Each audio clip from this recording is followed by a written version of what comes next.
Tó, káàbọ̀ sórí ìkànnì wa tí à ń pè ní Koiki Media, bringing the world closer to your doorsteps. Gbogbo ìgbà náà ni a ti ń dára wa lẹ́kọ̀ọ́ láti bí ọdún mẹ́rin nísìn pé kí àwa ìran Yorùbá tí a wà nínú Nàìjíríà kẹ́ a dá dúró gẹ́gẹ́ bí orílẹ̀-èdè, gẹ́gẹ́ bí ìlú. Ọ̀pọ̀lọpọ̀ iṣẹ́ ni ó ti lọ tó pọ̀ rẹpẹtẹ nínú ìrìnàjò náà. Lákọ̀ọ́kọ́, a kí bàbá wa Professor Adébánjí Akíntóyè tí wọ́n jẹ́ leader fún wa nínú ìjàǹgbara Yorùbá Nation tí à ń ṣe láti bí ọdún mẹ́rin. A kí wọn dáadáa fún àwọn ọ̀pọ̀lọpọ̀ àǹfààní tí wọ́n ti jẹ́ ká mọ̀ nípa pé tí Yorùbá bá dá dúró, á mú ọ̀pọ̀lọpọ̀ nǹkan jáde. Nítorí pé Yorùbá ó jẹ́ ẹ̀yà kan tí ó ti wà láti bí ọdún tó pọ̀ tí a dẹ̀ mọ̀ pé n tó fà á tí a fi wà níbi tá a wà lénìí kò ju pé nígbà tí wọ́n kó gbogbo wa papọ̀ sínú Nàìjíríà ní 1914.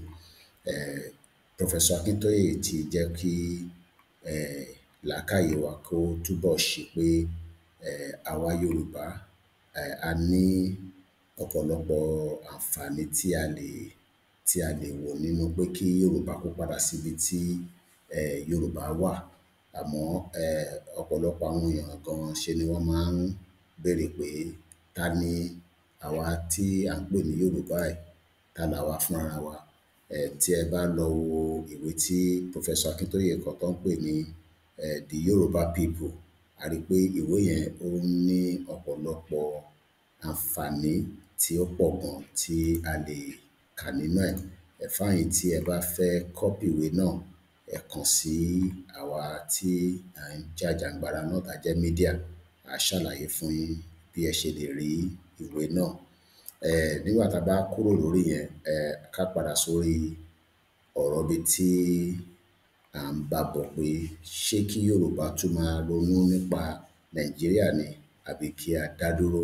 Gbogbo eléyìí náà ni Professor Akíntóyè ti fi dá wa lẹ́kọ̀ọ́ tó pọ̀ rẹpẹtẹ pé tí Yorùbá bá dá dúró, òun gangan ni ó jẹ́ ìwúlò fún wa ju Nàìjíríà tá wà lọ.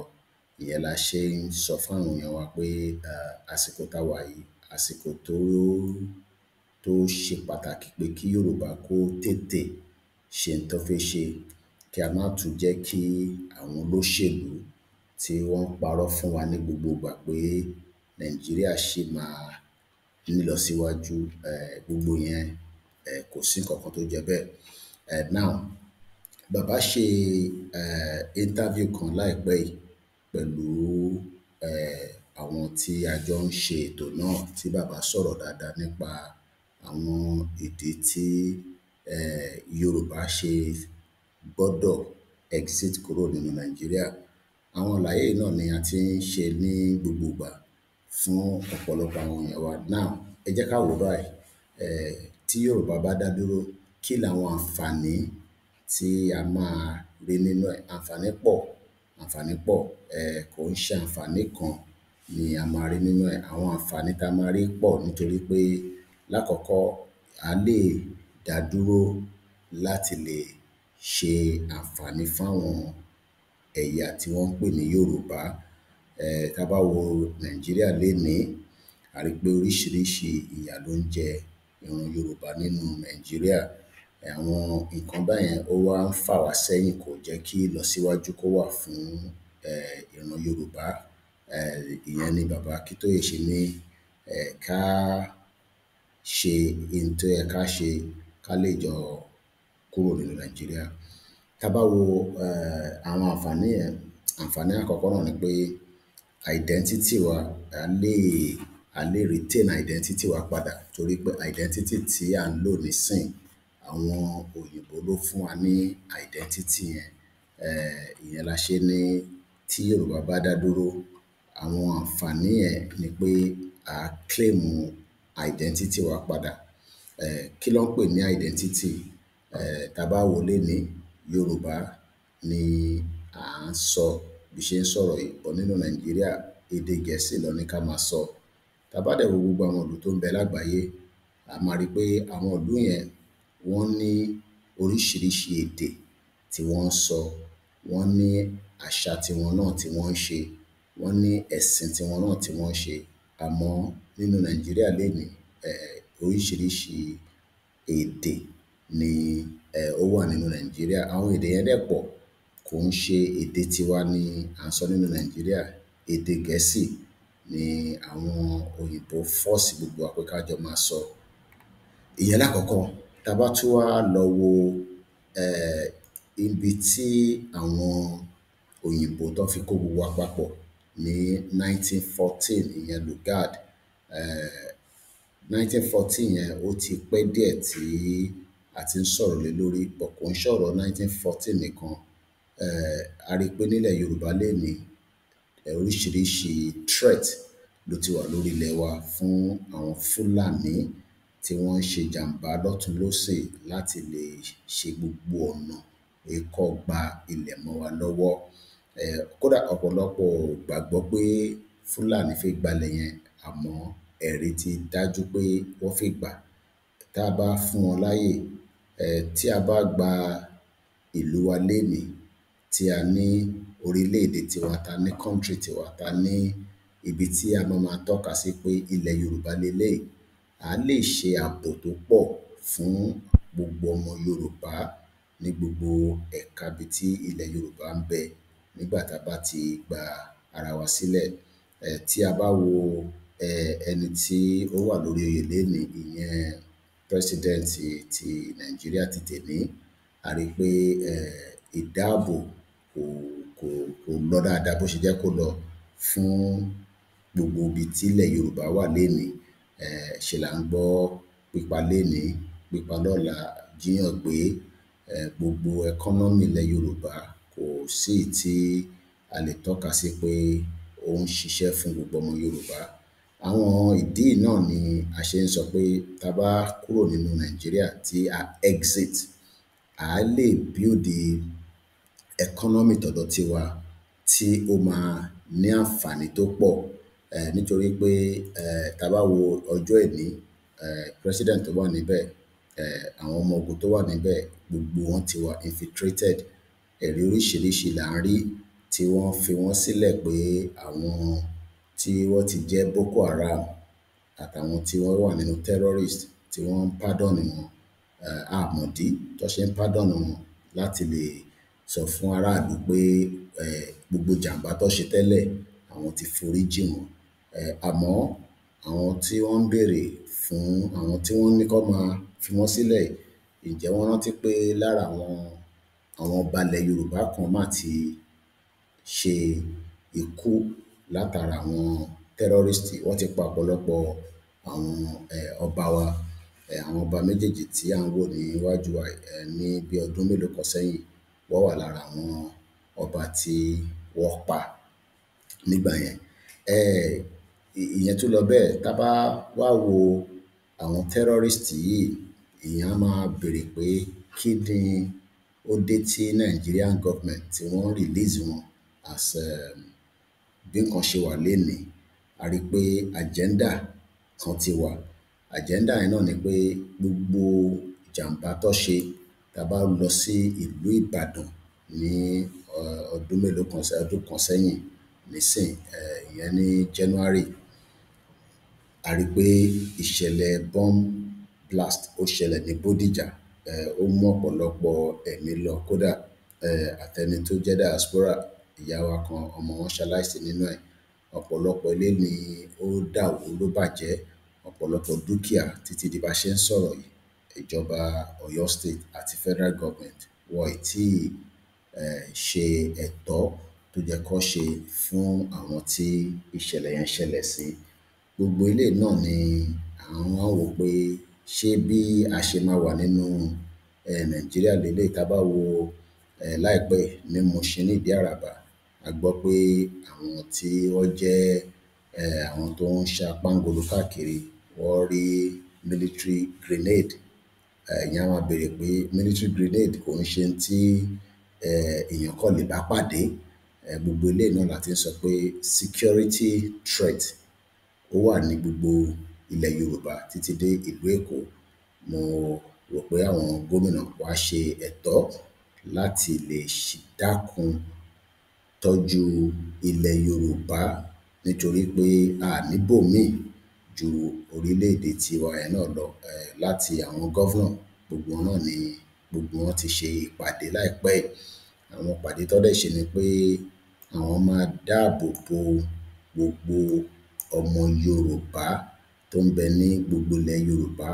Ìpàdé yẹn ti ń lọ bí oṣù méjì nísìn. But ìbéèrè kan ni pé ṣé agenda Lugard ṣó ṣì ń ṣiṣẹ́ ni? Nítorí pé nígbà táwọn gómìnà yìí sọ fún wa pé àwọn máa ṣe security fún wa, bí Lugard náà ṣe sọ nìyẹn nígbà tí ó ń darí Nàìjíríà as a governor administrator nígbà colonial era. Títí di wákàtí a ṣì rí pé gbogbo kiní yẹn kò rí bó ṣe rí bẹ́ẹ̀. Tá bá wá lọ wo àwọn nǹkan tí bàbá wa olóyè ọmọ Adéyẹmọ Ìgbòho sọ nígbà tí oríṣiríṣi ìṣẹ̀lẹ̀ àwọn tó ń pààyàn, tó ń dàlúrú, tó ń ṣe oríṣiríṣi ìjàmbá. Olóyè jẹ́ kó yé wa pé tí ìjọba bá wà tí kò ṣe ẹ̀tọ́ fún aráàlú, ó ti di dandan pé aráàlú máa dìde fún rẹ̀. Ó wá jẹ́ kí a máa béèrè lọ́wọ́ ìjọba tèní pé kí ló ń fà á tí gbogbo ohun tólóyè sọ nígbà tí àwọn Fúlàní wọlé tó ń ṣe ìjàmbá, tó ń pa wá. Gbogbo kiní yẹn náà ló ṣì ń ṣẹlẹ̀ lénìí. Àmọ́ ẹ wá lé olóyè kúrò, ìyẹn Sunday Adéyẹmọ Ìgbòho tí gbogbo èèyàn mọ̀ sí Ìgbòho Òòṣà. Ẹ lé kúrò nílùú látara pé ó ní àwọn Fúlàní tó ń pa wá yìí. Kí la máa ṣe sọ́rọ̀ wọn? Màláfíà sọ̀rọ̀, àwọn ọ̀pọ̀lọpọ̀ èèyàn ti sọ̀rọ̀ nípa threat tó wà ní ilẹ̀ tí wọ́n ń pè ní Nàìjíríà, tó di pé threat yẹn ni bàbá wa olóyè Ìgbòho rí tí wọ́n fi jáde pé pípa yìí ó gbọ́dọ̀ dópin. Lára nǹkan tí bàbá wa sọ nígbà náà lọ́hùn, ẹ jẹ́ ká wò bóyá a lè fi ohùn díẹ̀ sí i ká gbọ́ ìdí tí olóyè ṣe dìde tó wá di pé ilé iṣẹ́ wọn ti bàjẹ́, dúkìá wọn ti bàjẹ́, account ẹ̀ wọn ò ṣí, wọ́n tún ní kò lè padà wá sílé. Gbogbo èèyàn nísìnyí ló wá ń pariwo pé kí Sunday kó jọ̀ọ́ kó wá gbà wá látara àwọn Fúlàní tí wọ́n wọlé tó ń pa gbogbo ọmọ Yorùbá káàkiri ní gbogbo ilẹ̀ Yorùbá lénìí. Gbogbo oríṣiríṣi fídíò náà ni à ń rí lórí social media. Ǹjẹ́ àwọn ọba wa fẹ́ kí Sunday padà wálé àti pé ṣé wọ́n fi ẹ̀tọ́ sí i? Gbogbo eléyìí náà ni a rí ní 2024 ní March, ní around February, nígbà tí kábíyèsí wa Ọọ̀ni of Ifẹ̀ tí wọ́n pe àwọn ìpàdé kan pé kí wọ́n lè ṣe security ààbò fún gbogbo ilẹ̀ Yorùbá. Láti ìgbà tí wọ́n ti sọ yẹn, ibẹ̀ náà ni a gbọ́ nǹkankan mọ́.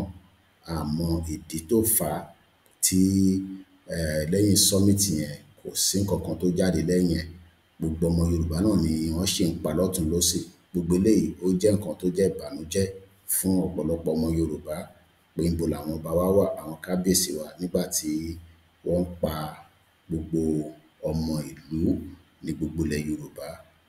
Mo rò pé bóyá tí fídíò yìí tó bá tó dọ́dọ̀ kábíyèsí, bóyá kábíyèsí á bá wa. Wọ́n ní mi sí ìjọba, mò ń lọ ń dá sí nǹkan tí ó kàn mí, ṣùgbọ́n ohun tó kàn mí mo dá sí torí pé ọmọ Yorùbá ni mí. Bí ìjọba bá wà tí ò sí ẹ̀tọ́ tó yẹ kó ṣe fún aráàlú tí wọ́n dìbò fún tó jẹ́ ìjọba lé lórí, tí ìjọba bá wà tí ààbò ò bá sí fún aráàlú tó lóò ṣèjọba lé lórí, aráàlú dìde fúnra ẹ̀.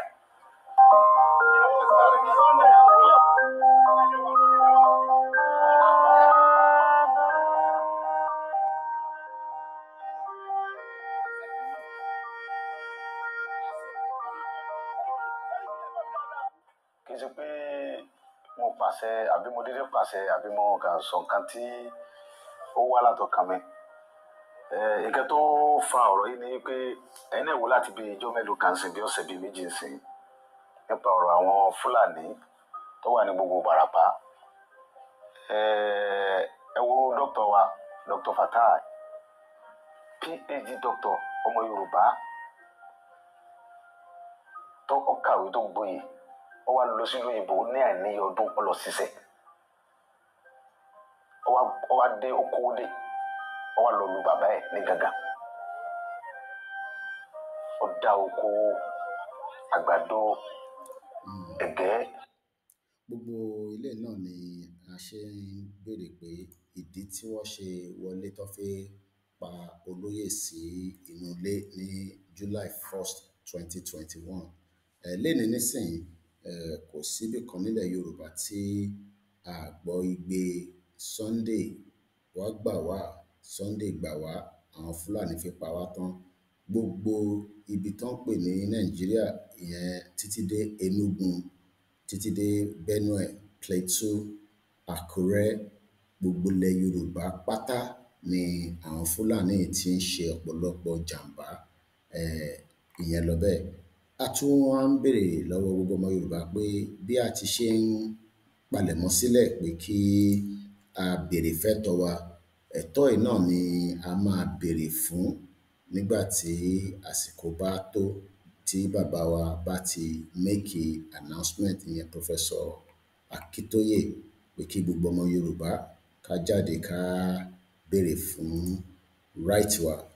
Kí ni right tá à ń béèrè fún? Right wa náà ni pé Yorùbá mega rally tó ń bọ̀ láìpẹ́ yìí, kí gbogbo wa ká lọ máa gbáradì sílẹ̀ fún, nítorí pé ó jẹ́ nǹkan pàtàkì la máa fi túra wa sílẹ̀. Nígbà tí àsìkò yẹn bá tó, èmi àti ẹ kí a ṣe tí ẹ ká ṣe ní gbogbo agbègbè wa fún àwọn ohun tó yẹ ká ṣe. Ẹ jẹ́ á gbọ́ eléyìí ká tó máa tẹ̀síwájú.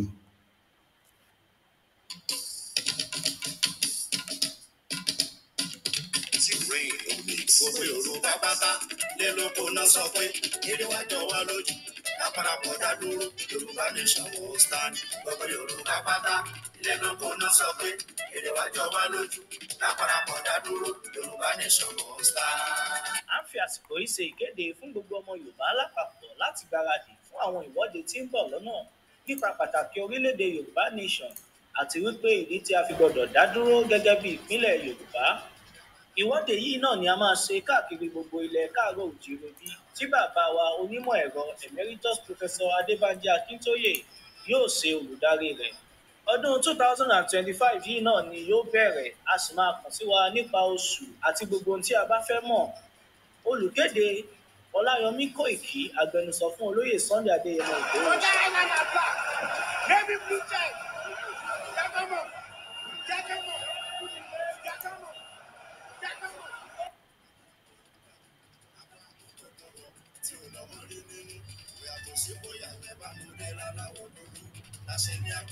Lórí so gbogbo ọmọ Yorùbá tó bá ń jẹ Yorùbá àti ìpèrè wọn láwọn ọ̀gbọ́n ọmọ kí Fúlàní máa jí wa gbé, wọn máa jẹ oko wa kó máa dà wá láàmú.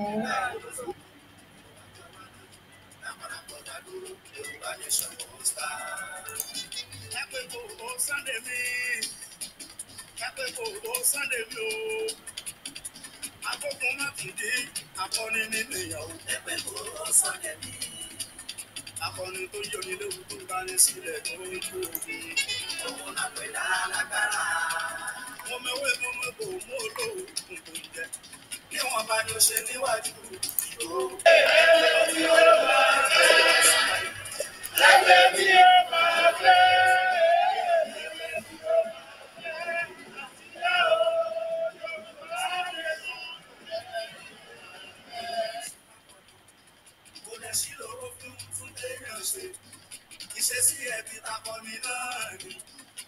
Ẹja jáde, ẹ máa bọ̀ ń ta ká ṣe ṣí kí ni o, kàtúyáyá kàtúyáyá. Let's come out and showcase ourselves.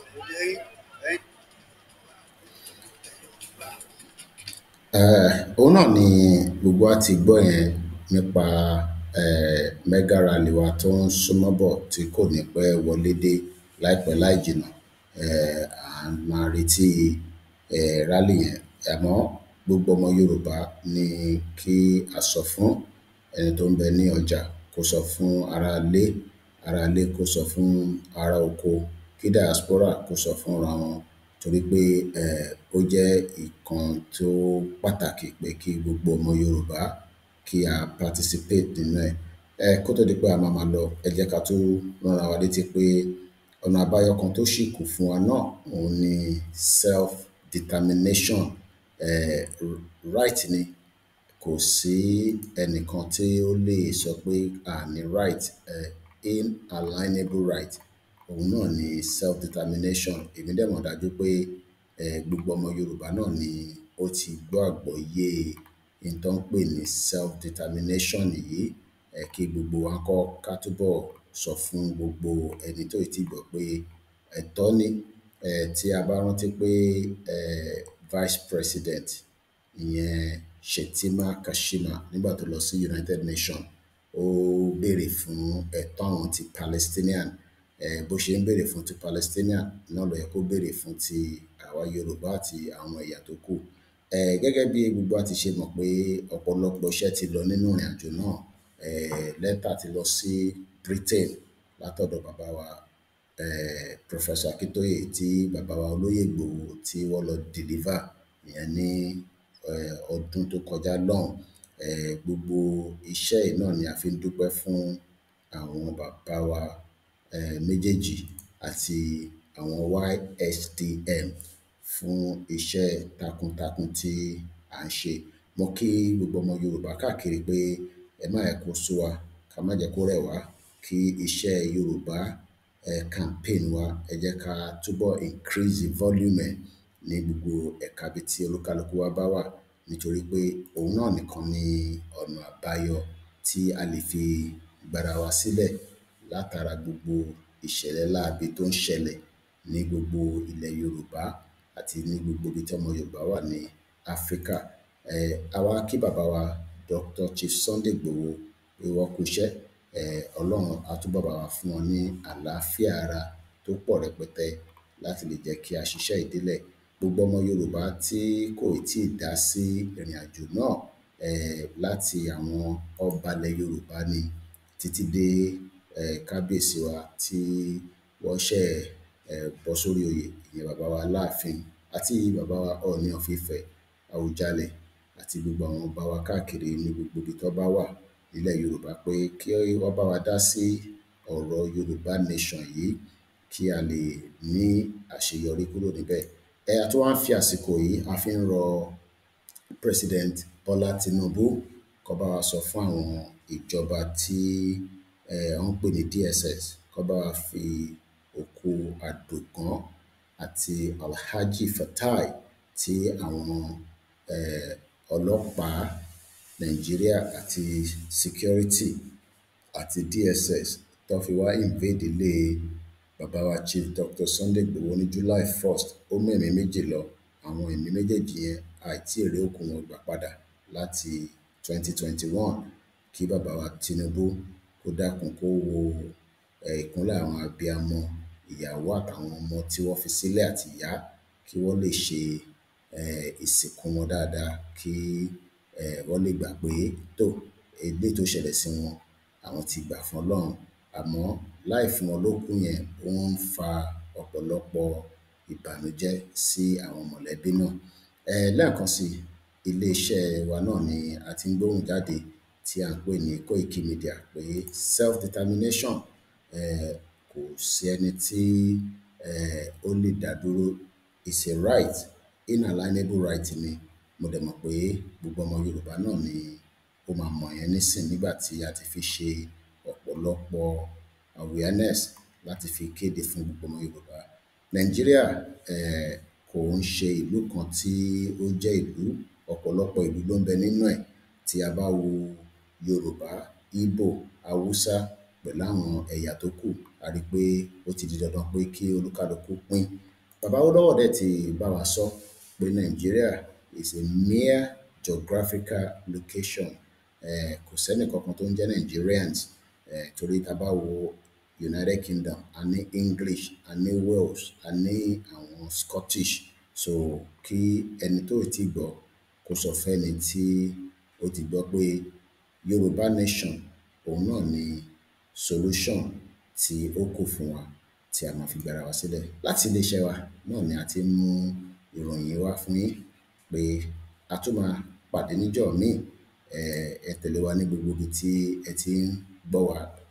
Ẹ tó bá fẹ́ kàn sí wa, nọ́mbà wa náà ni +447594050979 àbí tẹ́ bá fẹ́ fi àtẹ̀jíṣẹ́ ránṣẹ́ sí wa info@koikimedia.com.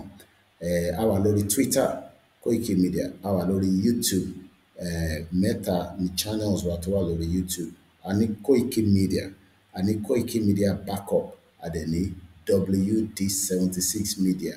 YouTube mẹ́tẹ̀ẹ̀ta yìí náà ni ẹ ti lè máa rí wa wò nígbàkigbà tí a bá ń mú ọ̀pọ̀lọpọ̀ ìròyìn nípa Yorùbá Nation.